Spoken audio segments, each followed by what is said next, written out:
Hey there, welcome to the B2B Content Show, a podcast about the how, what, and why of B2B content marketing. I'm Jeremy Shear, and my guest is Scott Strickler, Director of Marketing at ISG Technology. Scott, it's great to see you. Thanks so much for making time for us. Yeah, thanks for having me. Looks like a fun conversation today. Yes, we are going to have a fun conversation. And just before we dive in, tell us a little bit about yourself and about ISG Technology. Yeah, so I am marketing director for ISG. You got that right. I've been there for about 5.5 years now, and before then, I was actually in the agency world. I spent 16 years from intern all the way to art director, creative director, brand director, all that fun stuff in the agency world in local shop here in Kansas City. So that was a lot of fun as well too. Before I jumped into the marketing world. Okay, very good. And one more thing before we jump in, tell us about a memorable marketing moment from your career. Oh boy, I'd have to go back to the agency days. That's where the most memorable stuff comes from.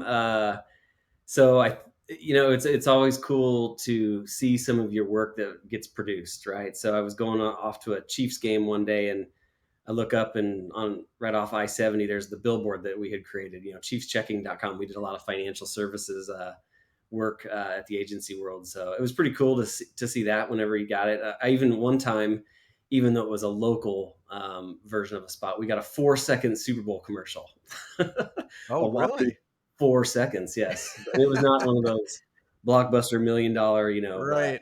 spots. It was 4 seconds at the local level, and but I can say I had a Super Bowl commercial, so Yeah, that's pretty. I mean, you had a Super Bowl commercial. That's pretty cool.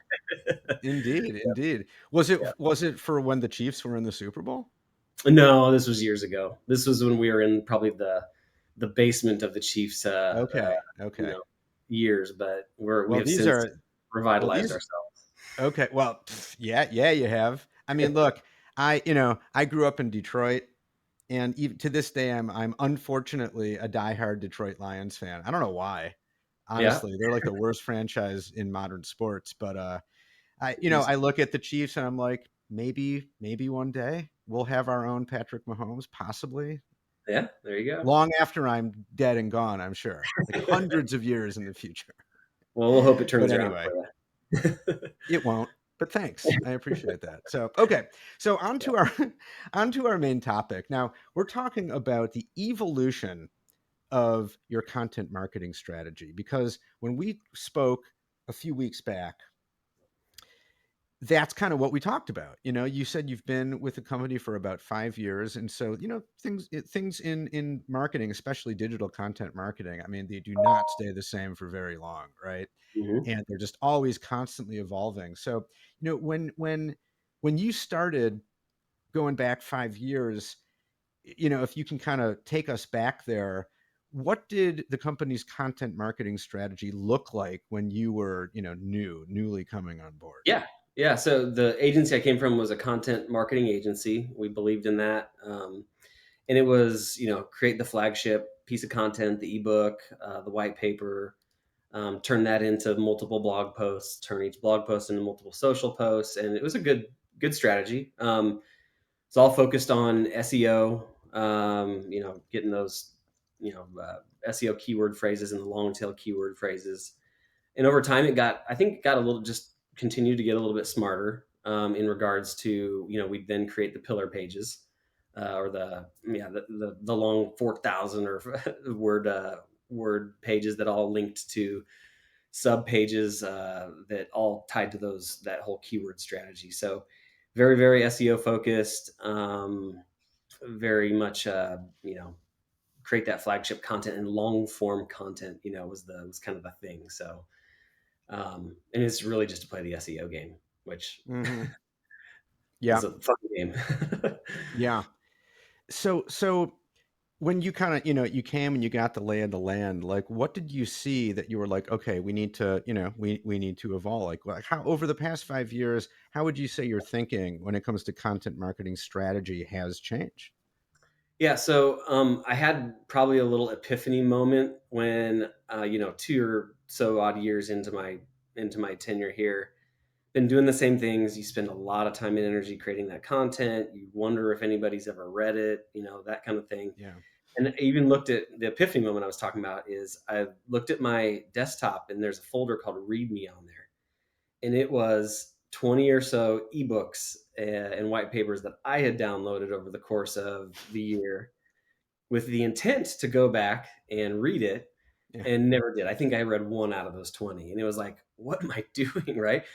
Yeah. I get excited when someone fills out a form to get an ebook that we've created in a white paper, whatever. And I don't know if they ever read the thing or not. Right. So it was just one of those epiphany moments. And then at the same time, I also read a blog from my former mentor at the agency, and the title of it is great. It's "Stop Creating Content, Please Just Stop." That's good.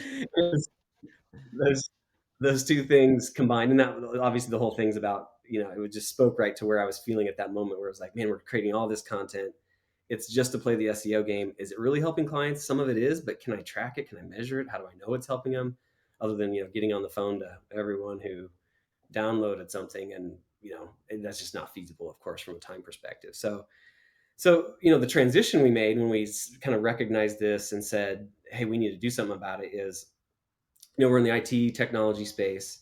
We have a ton of great subject matter experts, and it's really hard to just get them to sit down and do an interview, write content for them, or have the agency do it, revise it, make sure they read it. They quoted them the right way, and you get the idea, right? It's time Hmm. consuming. So I said, why don't we get just these guys who are subject matter experts, and they can talk about this stuff all day long. So we luckily before COVID, we had said, let's go all in on our webinars. And so um, we said, let's commit to that. Let's get our subject matter experts in front of folks that want to hear them talk, and let's do it in a digital way, so that we can track the number of attendees, registrations. One thing that we did, we got poll in order to get the prize. You always give away the iPhone or whatever it is at Yeah. the time, and in order for them to be registered to win that, or the DoorDash gift card, whatever, um, you have to answer all three poll questions. We do one at the beginning, middle, and end. And the last one's always, hey, did you want to meet to talk about anything that we discussed today? So you can kind of have a direct correlation to getting meetings in your lead generation Yeah. effort from the thought leadership marketing. So it was great that we could actually get this data and not just hope that people are reading our stuff, and we actually know that it's working. So yeah. Right. Okay. Well, obviously a pretty important realization, right? Yep. And in a way, like there's nothing worse for a content marketer to be like, no one's looking at our stuff. Like it's sort Mhm. of demoralizing, like I was before I started our company, I was a marketer at a large medical device company, and remember spending like months and months on some, it was like a handbook for doctors. I don't remember exactly what it was, but it was like this really dense Mhm. document. It was actually like a print piece that we were creating for the sales team, some kind of reference guide to whatever procedure, and it Yep. took months and like endless revisions. And finally it was sort of done, and it was like out there. And I was talking to a sales guy one time, and I was curious. I'm like, hey, that piece that we made, like how is that going? How do you use that? And he looked at me, he was like, oh, that, oh yeah, we give it to the doctors, they just pretty much throw it right in the trash. Yeah, I And know I that was look. just like, oh, wow, well, I guess that was a big waste of time. And it was just like a really bad feeling when that you feel like you're wasting your time, you Yeah. know? And so it's Yep. so important just for like the morale of a content marketing team to actually be working on stuff that you have some way of measuring Yep. and knowing that, like, yeah, this is adding value, people are actually engaging with it. Yep. Yep. Exactly. I feel that pain. That's why we did what we did. Yeah. Yeah. So you already described sort of for those webinars how you're able to measure, by having people answer those questions. What other kinds of content are you producing alongside the webinars that you feel is, giving you more value, and how are you measuring the value of that content? Yeah. So we invested this year in a little tool. Hopefully, they'll like my plug. Parmonic. It's a AI based video tool that allows us to upload the video after a webinar is done, and it uses AI to kind of go pick out the moments, is what they call them, Mm, that are the 1 to 2 minute snackable pieces of video where there's a little nugget of insight. It does a pretty darn good job of picking out the right moments.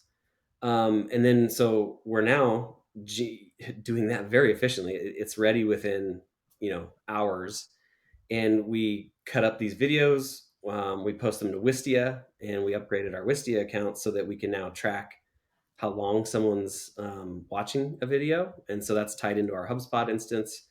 And so now we're in the process of building this. So this is like brand new. The next hmm evolution of what we're doing is we've taken 3 of our more recent webinars, we've cut them up into all the videos, we're turning them into email, like email sequences. So hmm point, it's like a 5-part email sequence. So a a salesperson can now go educate their clients very easily with these short little 1 2 minute videos about cyber insurance and why you need it and how hmm our services help you help you qualify for cyber insurance, because that's just a big deal in the IT world right now, is just even being able to get it with all the ransomware and all the stuff that's going on in the world. So it's hmm been a way for us to take it's same issue with ebooks, right? So long content, no one really invests the time to go read 20 pages of that.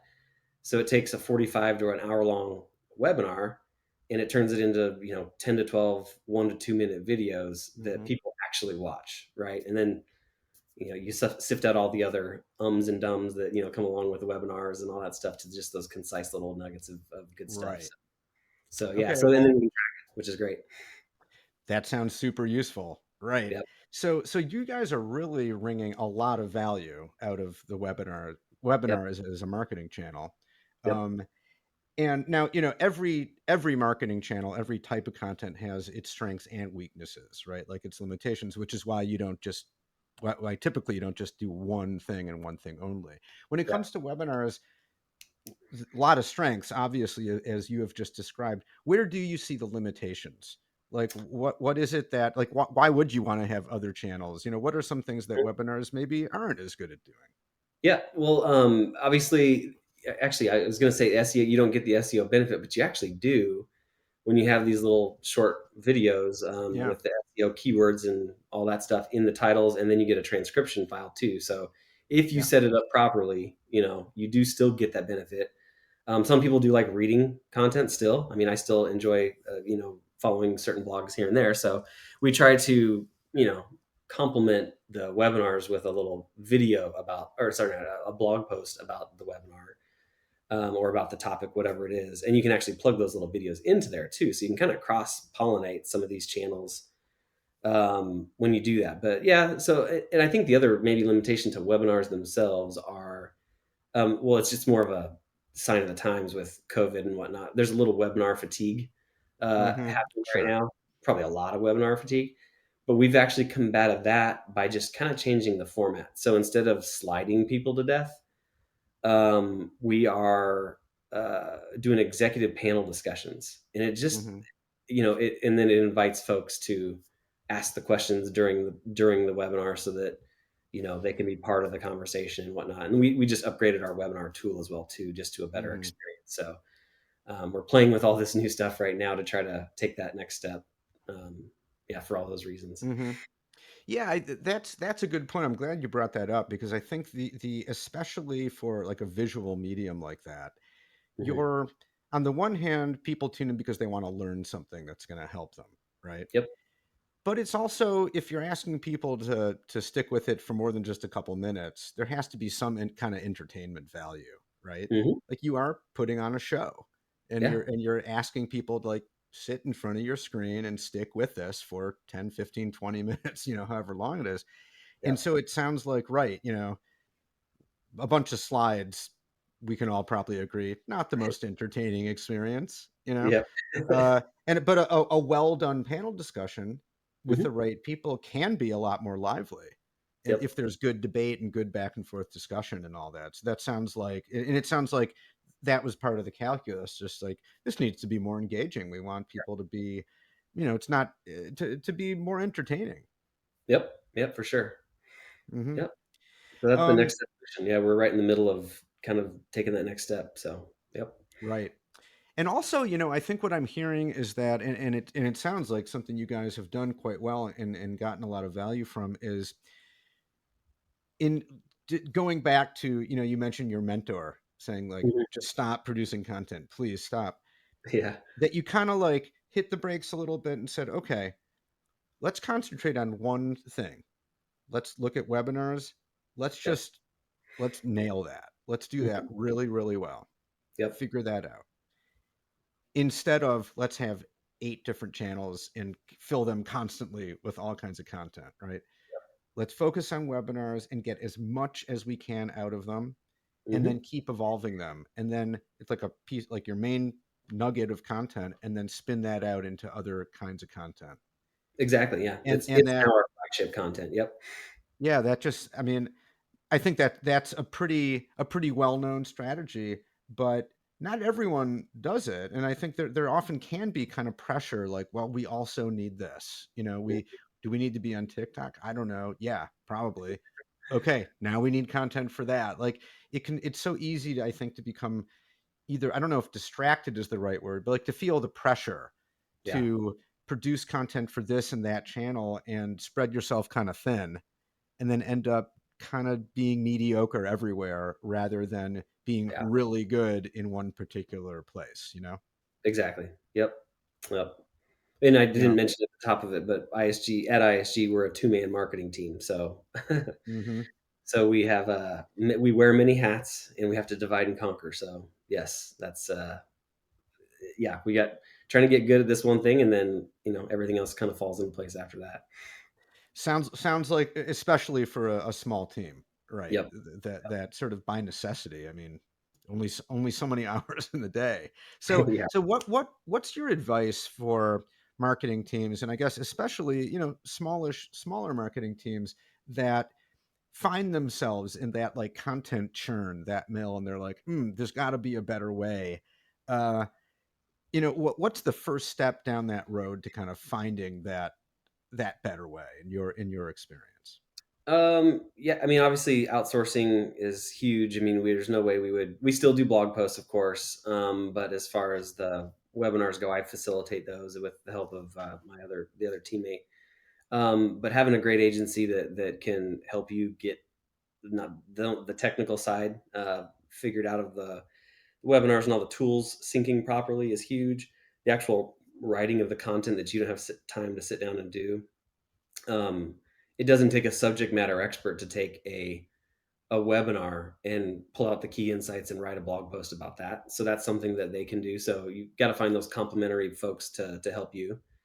And then just having a good strategy, really, that aligns to your business goals and all that good stuff.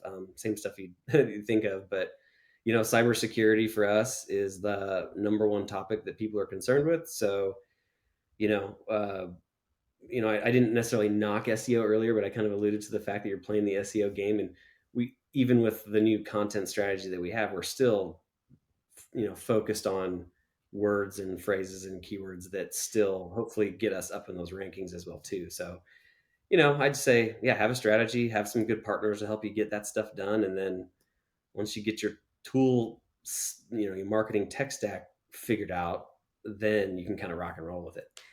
Yeah, great advice. And I kind of like how you laid it out in kind of, straightforward, simple fashion, because I like, on the one hand, digital marketing, content marketing can seem like very complicated. Hmm. And there's so many apps and channels and all that. And there is, it can be complex, but on the other hand, it doesn't have to be that complicated. And I Yep. think to really get good traction with it, like you guys are doing, it at least part of that process is let's break this down simply. Just Hmm. break it down into its component parts and hone in on who are we and what do we really have to say and who's our audience, like the basic things, Yeah. and start there and then build on top of that. Yeah, and I'll add to that too. You mentioned it is the what you're focused on needs to be the stuff that your customers care about. Of course, going Right. back to that blog post I told you about. Um, if you're not, one of the things we do in our webinars is the tail end, there's an exit survey, and we ask them what other content would you like to hear from Hmm. us. And so we use that to then drive what future webinars and topics and things that we're focused on as well too. So, you know, having a pulse on what your sales team wants and what your customers want is the other, I guess, advice that I'd give, so that you're not, creating content that no one cares about. Yeah, right. Great Yep. advice. Well, there's so much more we could discuss, but Yes. we're gonna wrap things up. And well, thank you so much for your time for a great conversation. Really enjoyed it, and I'm glad we were able to connect. Thank you so much. Yeah, likewise. Happy to be on here. Thanks for having me.